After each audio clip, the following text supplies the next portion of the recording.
Ideme. Pán s vami.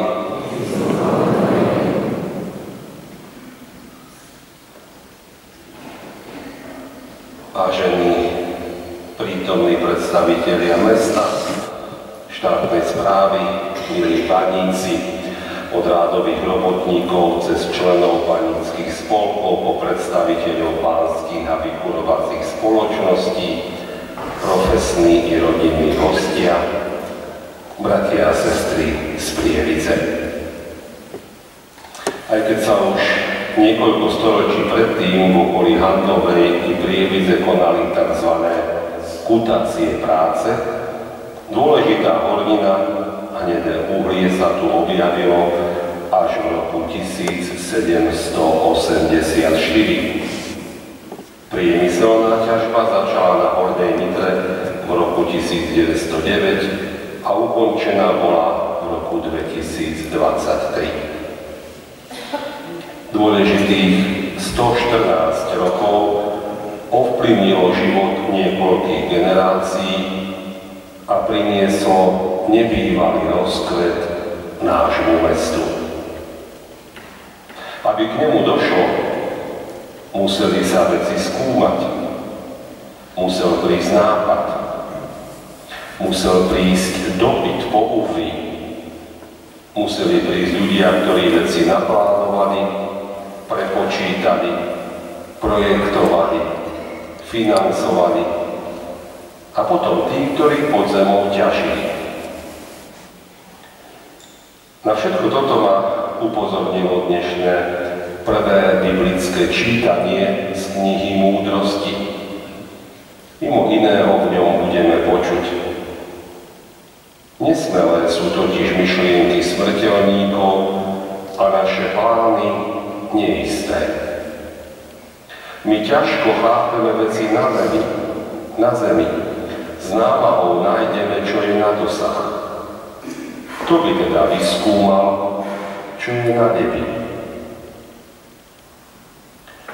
Aj keď nás text pozýva k uvažovaniu o Božej vôli, jasne hovorí aj o potrebe múdrosti pre náš každodenný život. I život v našom pracovnom povolaní. Bez múdrosti to proste nejde a ani nešlo. Ani pri ťažbe uhlia v Handlovej, Cígli či Novákoch, ktorú zabezpečovali prevažne obyvatelia Prievidze. Pričom na jednej strane chápeme múdrosť ako Boží dar, na druhej strane aj ako niečo, o čo sa človek má pričiniť. Rozvíjaním svojich intelektuálnych a iných talentov, ktoré dostal. Učením, konfrontovaním vedomostí, overovaním teórie v praxi a tak ďalej. Spomínané čítanie pripadlo na tohtoročnú banícku nedeľu výnimočne.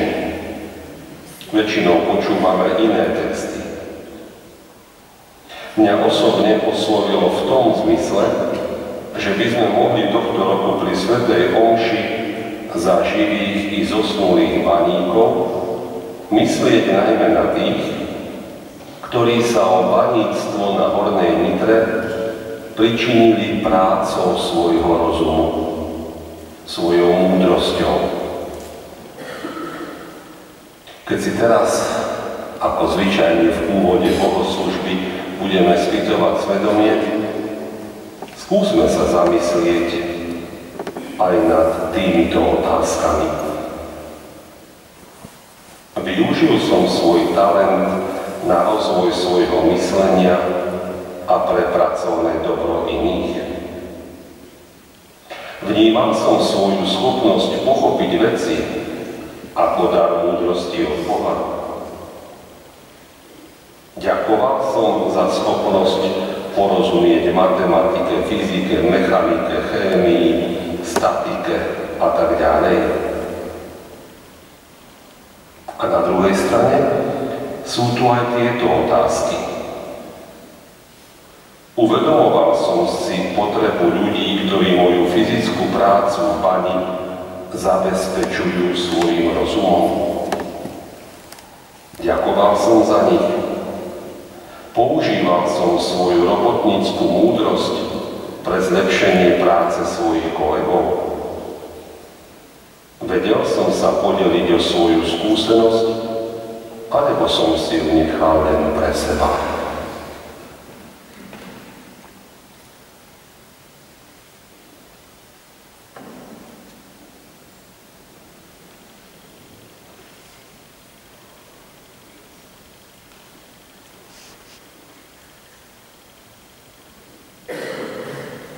Vyznávam všemovúcemu i vám, bratia a sestry, že som veľa zgrešil myšlienkami, slovami, skutkami a zanedbávaním dobrého.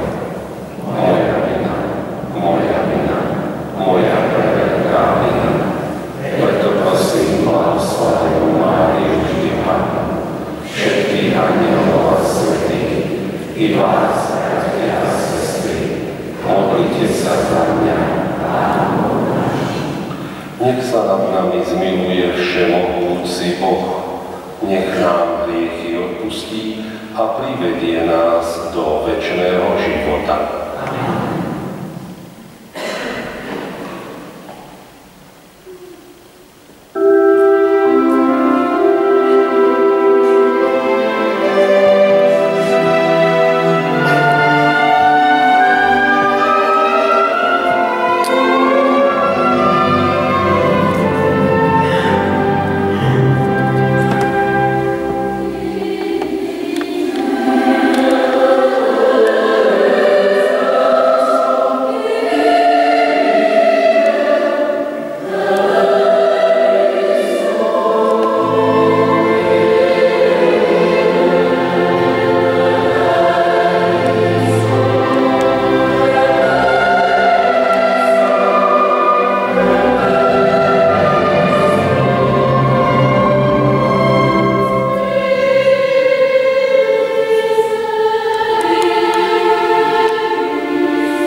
sa. Bože, Ty si nás vykúpil a prijal za svoje deti. Dobrotivo zhliadni na svojich synov a dcery, aby všetci, čo veria v Krista, dosiahli pravú slobodu a večné dedičstvo. Skrze nášho Pána Ježiša Krista, Tvojho Syna, ktorý je Boh a s Tebou žije a kráľuje v jednote Ducha Svätého po všetky veky vekov.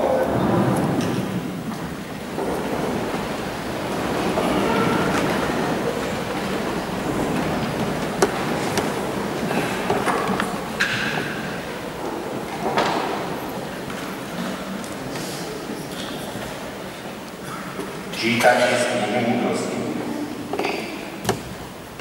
Kto z ľudí môže poznať Božie úmysly? Alebo kto môže pochopiť, čo chce Pán?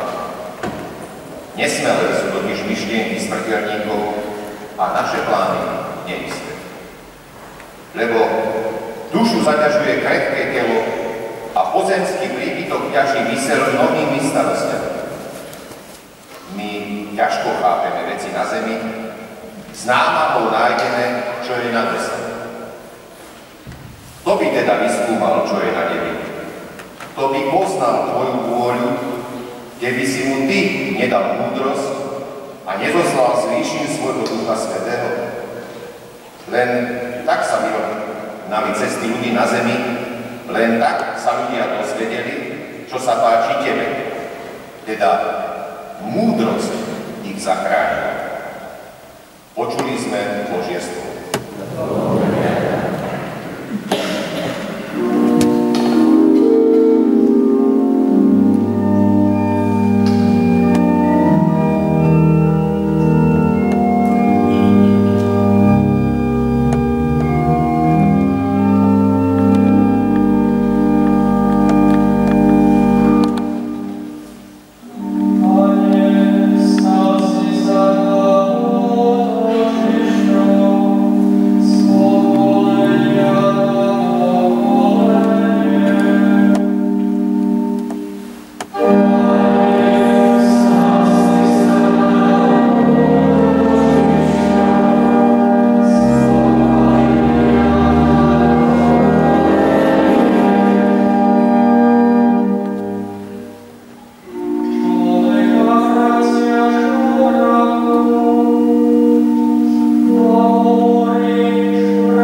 čítanie z listu svätého apoštola Pavla Filoménu.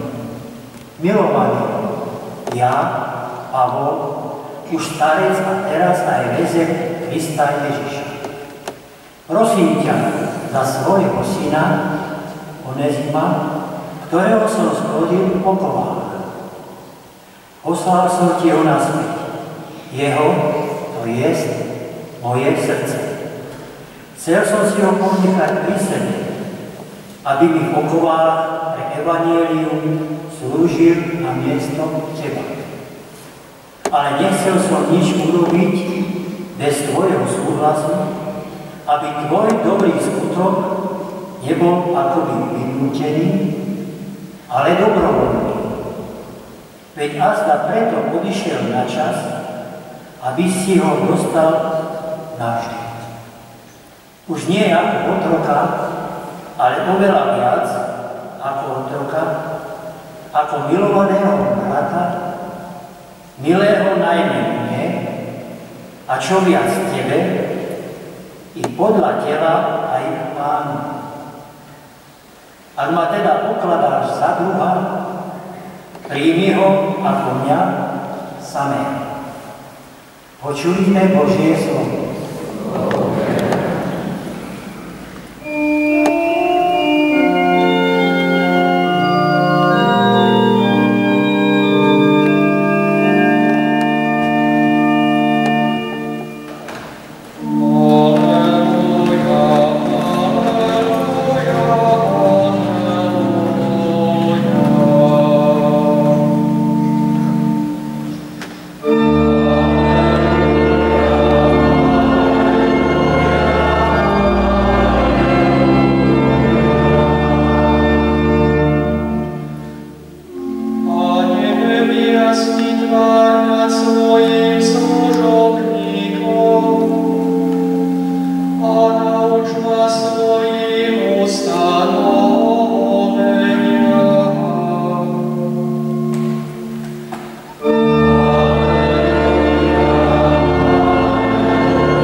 Čítanie zo svätého evanjelia podľa Lukáša.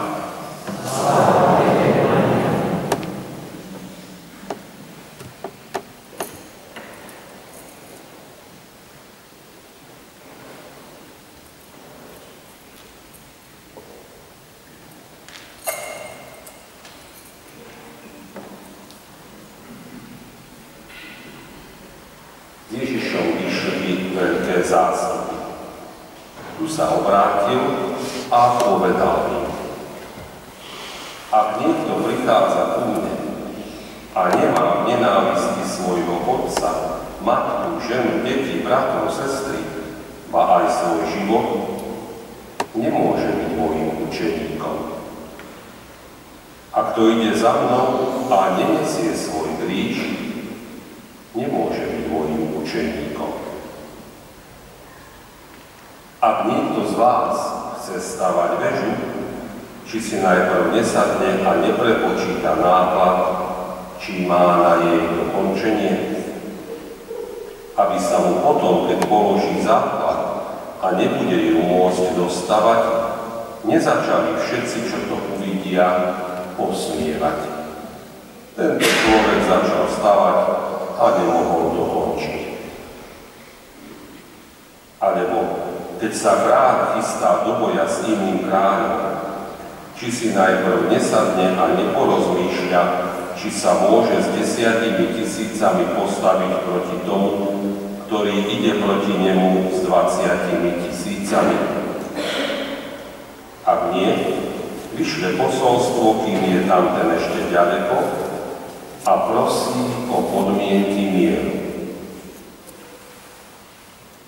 Tak ani jeden z vás, ak sa nezriekne všetkého, čo má, nemôže byť mojím učeníkom. Počuli sme slovo Pánovo.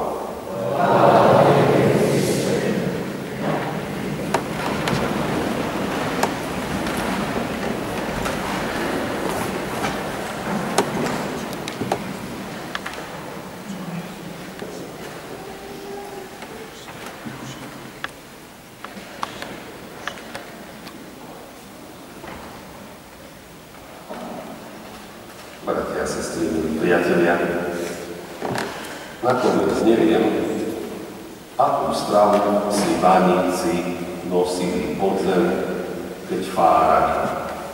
Na to som sa nikdy neopýtal.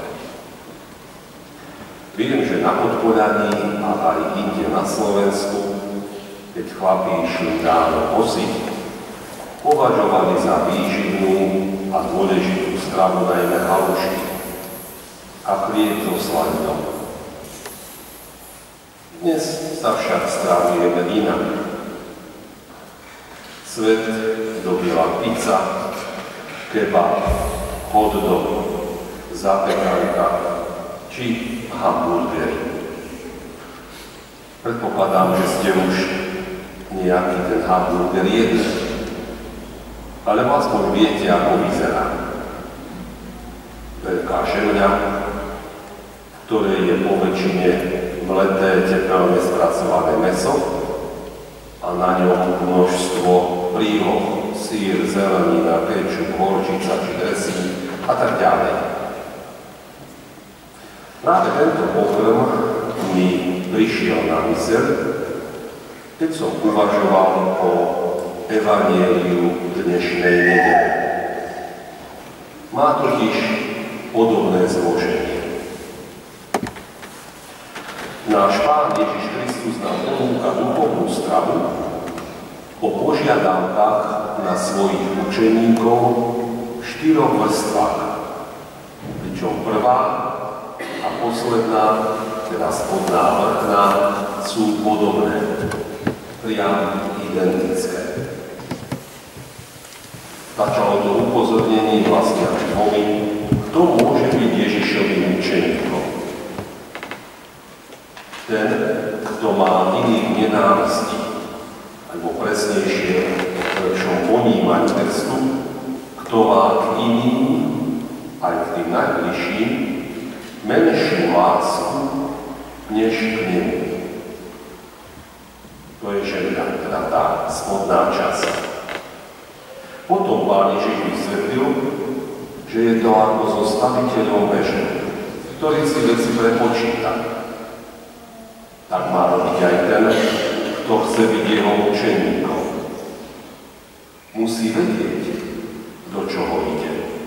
Že tento vzťah má byť silnejší ako všetko ostatné v živote. To bolo mäso. Druhá vrstva.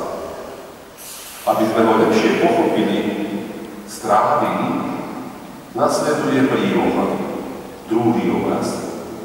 Podobenstvo o kráľovi. Tiež pred bojom rozmýšľa, či na to má.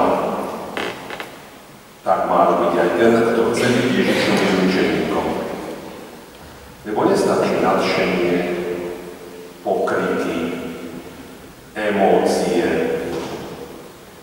Musí nastúpiť uvažovanie, či na to mám, či to chcem.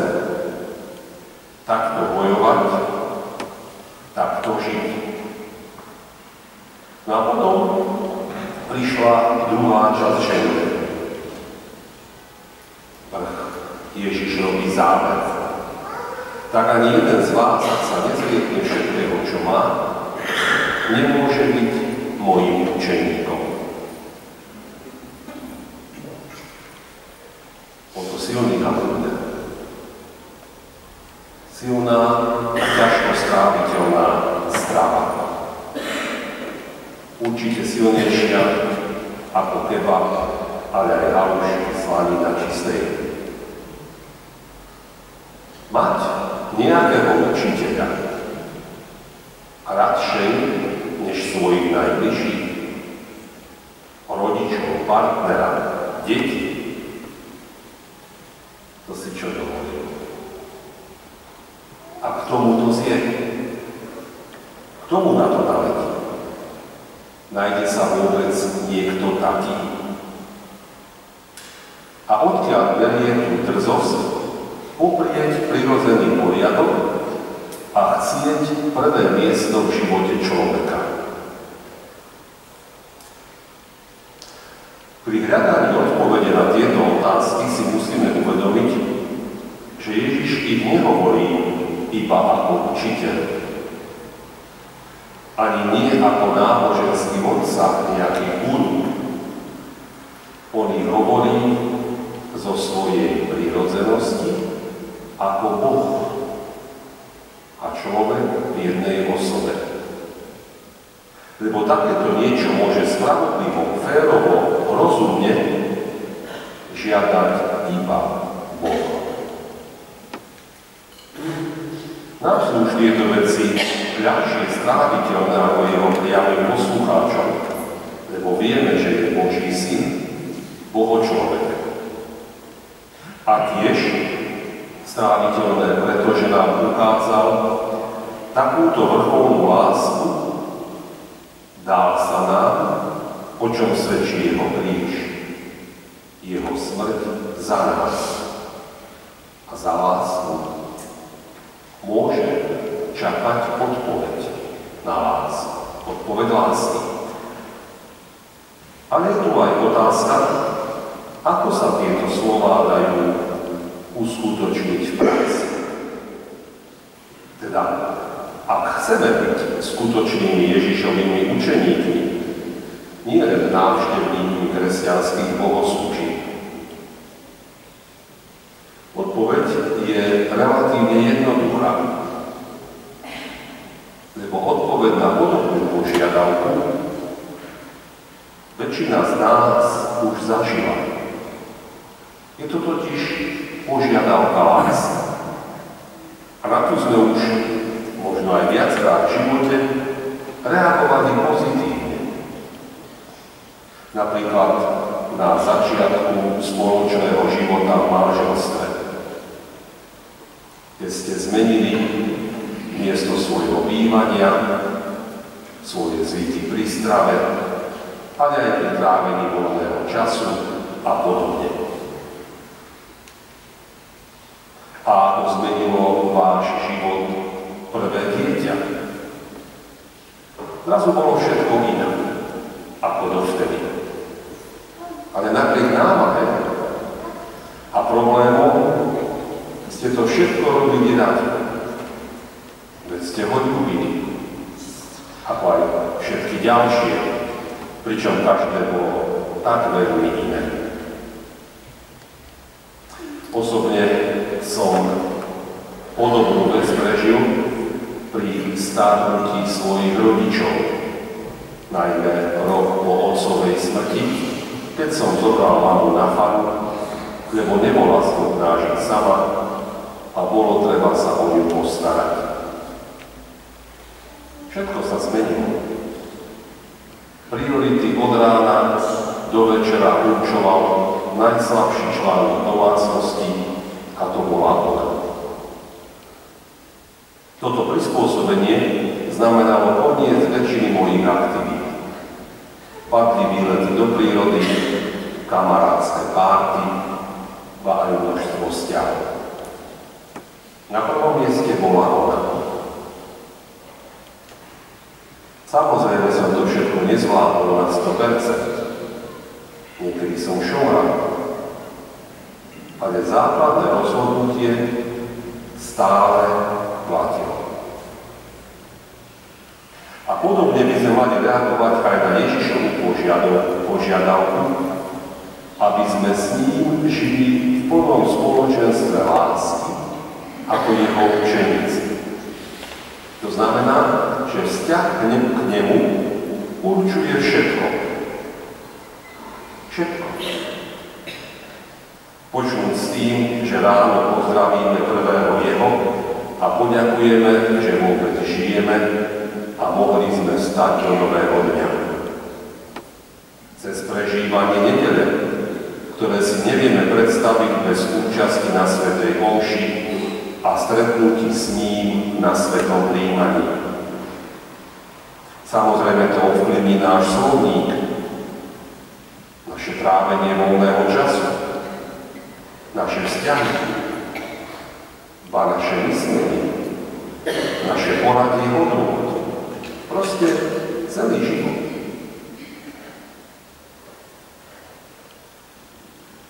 Pre záver pozitívny príklad. Pred niekoľkými mesiacmi za mnou prišla mladá farníčka, ktorá prežila vnútornú konverziu. Z pokrstenej, ale nepraktizujúcej, a proti tradičnej viere trochu búriacej sa dievčiny, sa stala osoba, ktorá chce byť Ježišovou učeníčkou. Bolo to niekoľko mesiacov po jej obrátení, keď prišla na krátky dialog. Hovorí: začala som sa modliť. Každú nedeľu som na svätej omši, nenadávam ako predtým, vzťahy mám pod kontrolou. Neviem však ešte jednu vec. Ako by sa moja viera mala prejaviť v mojom politickom pohľade. Analizárka. Väčšina katolíkov v mojej farnosti totiž má túto otázku vyriešenú úplne jasne. Ale politika do kostola, do viery nepatrí. Tam veria iným hodnotám a ľuďom. Nemusíte sa báť, nebudem tu propagovať nejakú politickú stranu, ľudí ani človeka. To som neodporúčal ani jej. Hovorili sme o hodnotách, ktoré sú kresťanské, a o hľadaní cesty. Ale jej otázka mi vyrazila dých v tom smere, ako chce byť vo všetkom kresťankou, teda skutočnou Ježišovou učeníčkou.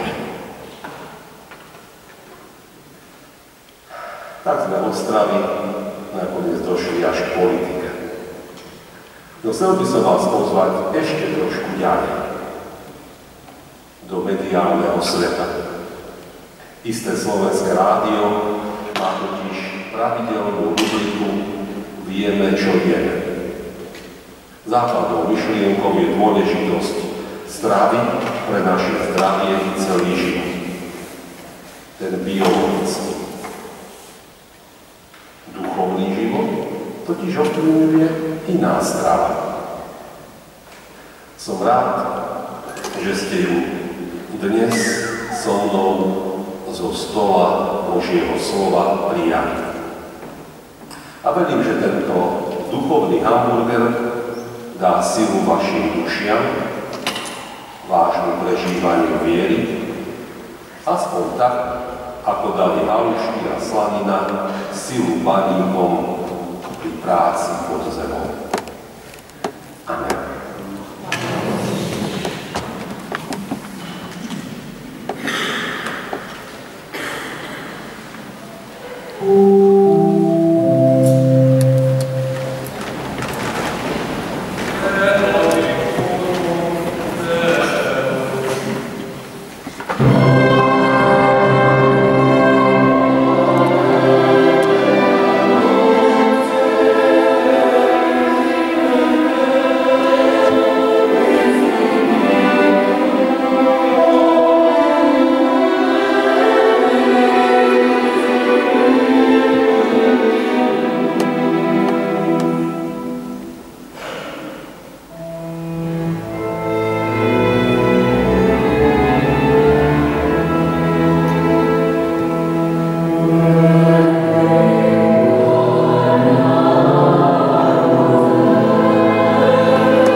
Bratia a sestry, dnes nás Pán dôrazne vyzýva, aby sme sa pre Neho vedeli zriekať všetkého a aby sme Ho verne nasledovali. Prosme Ho o túto milosť. Pane, nech je v Tvojej cirkvi čoraz viac kresťanov, ktorí by sa Ti celkom zasvetili a milovali ťa s nerozdeleným srdcom. Prosíme ťa, Pane, žehnaj všetkých, ktorí svoje sily venujú pre dobro ľudí a pokoj vo svete. Pane, daj nech mladí ľudia veľkodušne odpovedajú na Tvoje pozvanie do kňazskej služby. Pane, daj, aby vodiči automobilov a iných vozidiel boli vzájomne ohľaduplní a dbali na dopravné predpisy. Pane, pomáhaj nám zriekať sa všetkého, čo nám bráni žiť opravdivým kresťanským životom. Pane, prosíme ťa aj za život a zosnulých paníkov z Hornej Nitry, aby sa mohli na veky tešiť v nebeskom kráľovstve.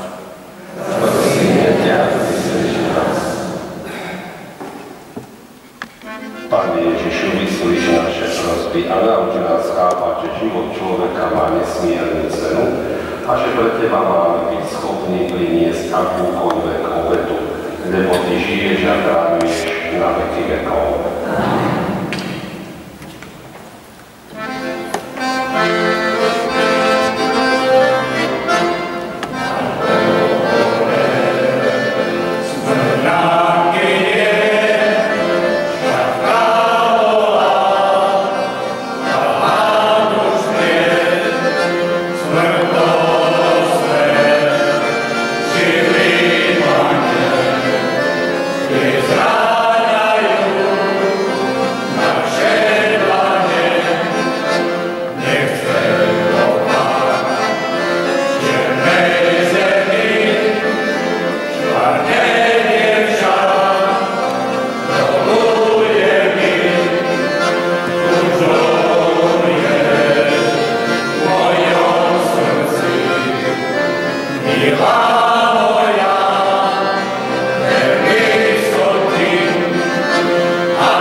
sa, bratia a sestry, aby sa moja i vaša obeta zaľúbila všemohúcemu Bohu Otcovi.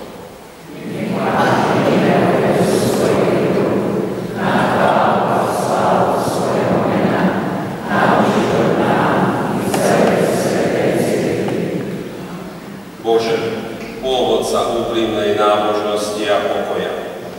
Daj, aby sme ťa dôstojne uctili týmito darmi a účasťou na svätých tajomstvách upevnili vzájomnú jednotu. Skrze Krista, nášho Pána. Pán s vami. Hore srdcia. Vzdávajme vďaky Pánovi, nášmu Bohu. Je naozaj dôstojné a správne, dobré a spásonosné vzdávať vďaky vždy a všade Tebe, Pane, Svätý Otče, všemohúci a večný Bože, skrze nášho Pána Ježiša Krista. Lebo On svojim narodením obnovil padnuté ľudstvo. Svojim utrpením zničil naše hriechy. Svojím zmrtvých vstaním pripravil nám cestu do večného života a svojim na nebo vstúpením otvoril nám brány neba. Preto Ti so zástupmi anielov a svätých spievame pieseň chvály a bez prestania voláme.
Naozaj si svätý, Pane, Ty prameň všetkej svetosti.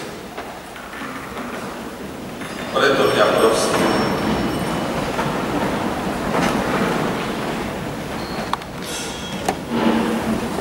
posväť tieto dary svojho ducha, aby sa nám stali telom a krvou nášho Pána Ježiša Krista. On prv, než sa dobrovoľne vydal na smrť, vzal chlieb a vzdával vďaky, lámal ho a dával svojim učeníkom, hovoriac: Vezmite a jedzte z neho všetci, lebo toto je moje telo, ktoré sa obetuje za vás.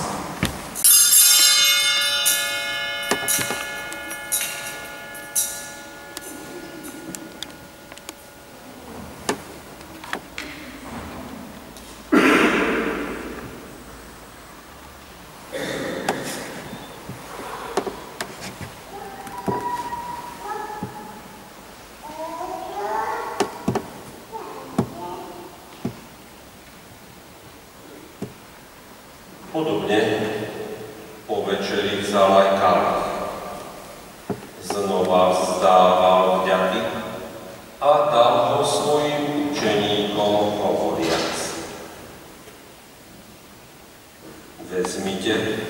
a pite z neho všetci. Lebo toto je kalich mojej krvi, ktorá sa vylieva za vás i za mnohých na odpustenie hriechov. Je to krv novej a večnej zmluvy. Toto robte na moju pamiatku.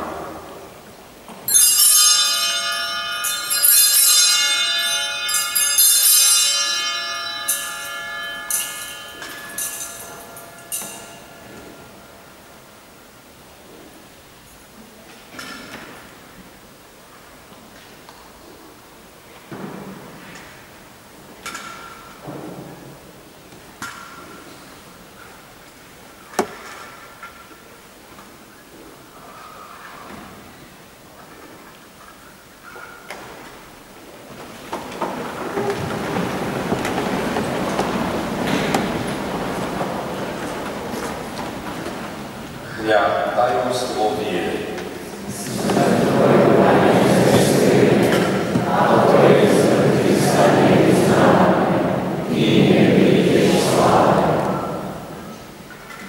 Keď teda slávime pamiatku smrti a zmrtvých stania Tvojho Syna, obetujeme Ti, Pane, chlieb života a kalich spásy. Ďakujeme Ti, že si nás uznal za hodných stáť pred Tvojou tvárou a Tebe slúžiť. Pokorne ťa prosíme, nech nás všetkých, ktorí máme účasť na Kristovom tele a krvi, združí v jedno Duch Svätý. Pamätaj, Pane, na svoju cirkev rozšírenú po celom svete a vedí ju k dokonalej láske, v jednote s naším pápežom Levom a s naším biskupom Marianom i so všetkými biskupmi, kňazmi a diakonmi. Pamätaj i na našich bratov a sestry, čo zomreli v nádeji na vzkriesenie, i na všetkých, ktorí v Tvojej milosti odišli z tohto sveta a príjmi ich do svetla svojej tváre. Prosíme ťa, zmiluj sa nad nami všetkými, aby sme si zaslúžili účasť na večnom živote v spoločenstve s preblahoslavenou Bohorodičkou Pannou Máriou, so svätým Jozefom, jej ženíchom, so svätými apoštolmi a so všetkými svätými, ktorých si mal od vekov zaľúbenie, aby sme ťa chválili a oslavovali skrze Tvojho Syna, Ježiša Krista.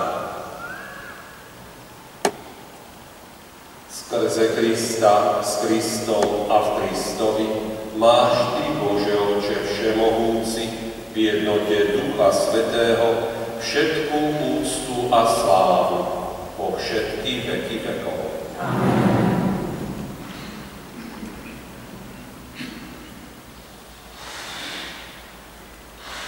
Prijali sme Ducha Svätého, v ktorom sme sa stali Božími deťmi. Preto sa osmeľujeme povedať.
príď nám milosrdne na pomoc, aby sme boli vždy uchránení pred hriechom a pred každým nepokojom, kým očakávame blaženú nádej a príchod nášho Spasiteľa Ježiša Krista.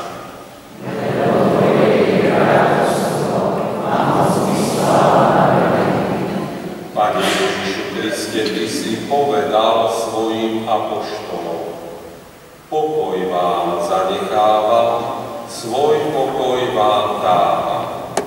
Nehľaď na naše hriechy, ale na vieru svojej cirkvi a podľa svojej vôle jej milostivo daruj pokoj a jednotu, lebo Ty žiješ a kráľuješ na veky vekov. Pokoj Pánov nech je vždy s vami. Dajte si znak pokoja.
Hľa Baránok Boží, ktorý sníma hriechy sveta. Blažení tí, čo sú pozvaní na hostinu Baránka. Pane, Ty si hovorí, aby si vošiel do môjho stredu. Pane, povedz za slovo, a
slova a nebeskej sviatosti. Daj, nech tak prijímame znešené dary Tvojho milovaného Syna, aby sme dosiahli večnú účasť na jeho živote, lebo on žije a kráľuje na veky vekov.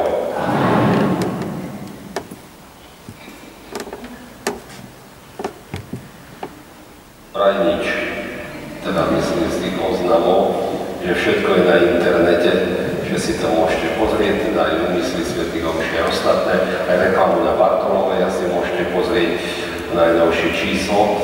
A skôr, než teraz sa rozídeme, ešte tu ma poprosili priatelia baníci o nejakú malý obrat, ale také takú peknú vec. Nech sa páči. Ďakujeme.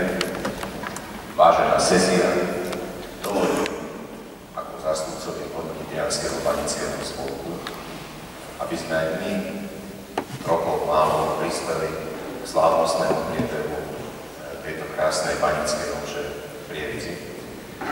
A v tomto prenádhernom a veľmi dôstojnom priestore udelili ocenenia dvom našim dlhoročným členom, baníkom, ktorí celý život zasvetili baníctvu a nebol to ľahký život, ale bojovali v tej svojej profesii veľmi dobre a my by sme sa im chceli dnes pri tejto príležitosti poďakovať.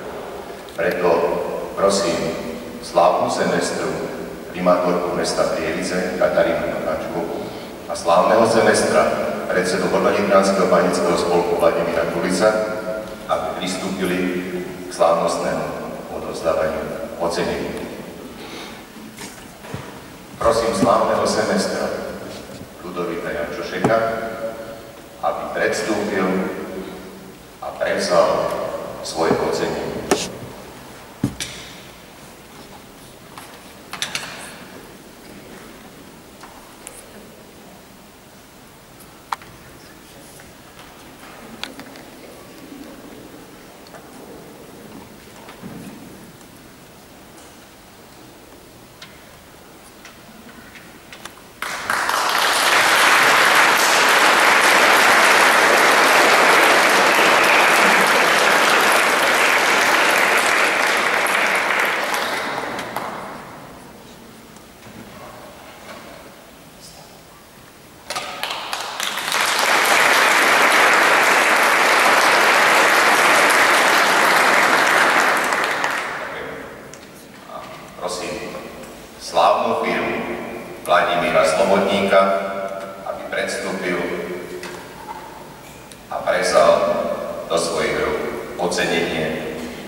Na záver ešte chcem upozorniť, že k dnešnému dňu poslali slovenskí biskupy svojim veriacím pastierský list. Tu v kostole sme ho nečítali, ale môžete si ho prečítať doma. Nájdete ho na internete na stránke konferencie biskupov, teda KBS.sk. Príjmite požehnanie. Pán s vami. Nech vás žehná všemohúci Boh, Otec i Syn i Duch Svätý. Choďte v mene Božom.